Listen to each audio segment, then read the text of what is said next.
नमस्कार, आप देख रहे हैं Neelam times media. Neelam times media में आपका स्वागत है। आइए नजर डालते हैं आज के मुख्य समाचार। वालसिंध स्थित श्री विठ्ठल रुक्मिणी मंदिर के प्रांगण में वार्षिक अखंड हरि नाम महोत्सव सोहड़ा का आयोजन किया गया, जिसमें प्रवचन, हरिपाठ, कीर्तन, भजन, पालकी यात्रा, कालिया का कीर्तन, महाप्रसाद भंडारा का आयोजन भाजपा व्यापारी अघाड़ी ठाणे जिला ग्रामीण अध्यक्ष व श्री विठ्ठल रुक्मिणी मंदिर कमेटी के अध्यक्ष डॉक्टर यशवंत दादा सोरे के नेतृत्व में किया गया, जो लगातार 6 फरवरी से 9 फरवरी तक चला।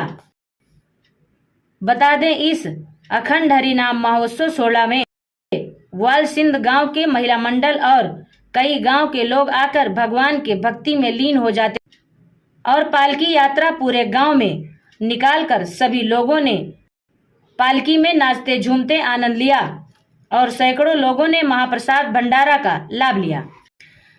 बता दें, कालिया का कीर्तन संदीप महाराज के मुखारबिंद से किया गया, जिसमें कमेटी अध्यक्ष यशवंत दादा सोरे, उपाध्यक्ष शिवनाथ मोगरे, उपाध्यक्ष किशोर भंडारी, उपाध्यक्ष साईनाथ वाकड़े, खजिनदार प्रकाश काशीनाथ मोगरे, खजिनदार तानाजी वाकड़े, सचिव नीलेश भंडारी, सचिव किशन बाघारे व सभी सदस्यों ने विशेष मेहनत किया और इस अखंड हरिनाम महोत्सव में विशेष योगदान यशवंत दादा सोरे का रहा है। बता दें, महाप्रसाद भंडारा के दिन माजी केंद्रीय पंचायती राज मंत्री कपिल जी पाटिल का आगमन हुआ था और इन्हीं के साथ साथ सभी अतिथियों का स्वागत सत्कार यशवंत दादा सोरे और सोरे की धर्मपत्नी एवं कमेटी के पदाधिकारियों के हाथों किया गया।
कैसी जाऊ घरा नव्हे बरा लौके.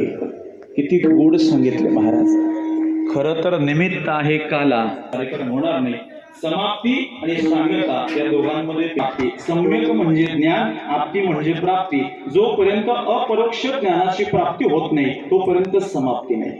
समाप्ती होते ते तुमची आणि आमची, पारायणाची, सप्ताहाची समाप्ती कधी होत नाही. ऐका, ही सांगता सांगितले. काल्याचा मुख्य गर्भित अर्थ जर आपण पाहिला तर पहिला शब्द येतो का आला. इथं का आला.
विकास महाराज खारबान महाराज आमणेपाडा चंद्रकांत मडवी शहाड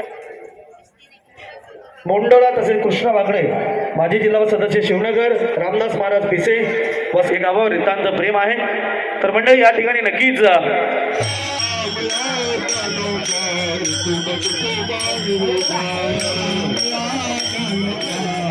सप्ताह वालशी वर्ष 40वे आणि हा आज तिसरा दिवस आहे. तिसऱ्या दिवशी एकादशीच्या दिवशी संपूर्ण गावातून पालखी सोहळ्याचं नियोजन आम्ही करत असतो. खरोखरच अतिशय भव्य दिव्य प्रकारचे असा हा पालखी सोहळा असतो. जर विचार केला तर आजच्या जगात संपूर्ण तरुण पिढी व्यसनाधीन होत असताना आपण ह्या सप्ताहाचं आयोजन करण्याचं निमित्त म्हणजे नवीन पिढीला भक्ती मार्गावर नेण्यासाठी परमेश्वराच्या कृपेने त्यांना चांगली संगत लागावी या उद्देशाने ह्या सप्ताहाचं नियोजन करण्यात येत असतं. खरोखरच गावातील सर्व मंडळी अतिशय प्रेमाने एकत्र येऊन या सप्त्यात सामील होतात. गावातीलच नव्हे तर ह्या संपूर्ण परिसरातील भिवंडी तालुक्यातील सर्व वारकरी संप्रदायातील सर्व लोक येऊन ह्या उत्सवात सामील होतात. वारकरी संप्रदाय हा सर्वात मोठा संप्रदाय म्हणून ओळखला जातो आणि त्या निमित्ताने भजन कीर्तन अशा वेगवेगळ्या प्रकारचं कार्यक्रम प्रवचन हे आम्ही करत असतो आणि त्या निमित्ताने किंवा त्याच्या माध्यमातून संपूर्ण जनतेला एक चांगला ज्ञान देण्याचा प्रयत्न आम्ही करत असतो. खरोखरच सर्वांनी लहान थोर सगळेच असतील सगळ्यांनी अतिशय मोठ्या प्रमाणात आम्हाला सहकार्य केलं. अशाच प्रकारचं सहकार्य करून सर्वांनी ह्या पालखी सोहळ्यात सहभागी व्हावं अशी मी त्यांना मनापासून विनंती करतो. मी सर्वांना पुन्हा एकदा गावातीलच नव्हे तर सर्व भिवंडी तालुक्यातील वारकरी संप्रदायातील सर्वांना विनम्र अभिवादन करतो आणि या पालखी सोहळ्यात सुरुवात करतो. जर विचार केला तर सर्व वारकरी संप्रदायातील सर्वच भाविक ज्यांनी काकडा केली असेल, ज्यांनी हरिपाठ केला असेल, ज्यांनी प्रवचन केलं असेल त्या सगळ्यांचे मी वालशिंग गावातर्फे मनापासून आभार मानतो. ज्या सगळ्यांनी इथे उपस्थिती दाखवून या कार्यक्रमाची शोभा वाढवली त्यांचेही मी आभार मानतो. मी आपणा सर्वांना सांगू इच्छितो की 40 वर्षापासून हे मंदिर आहे, परंतु गेल्याच वर्षी ह्या मंदिराचा जीर्णोद्धार केला. त्याला बाहेरच्या कुठल्याही उद्योगपतींचा 1 रुपया न घेता सर्वांनी मनापासून दान करून जे चांगल्या प्रकारचा प्रतिसाद दिला त्याबद्दल सर्व ग्रामस्थांचे मी आभार मानतो.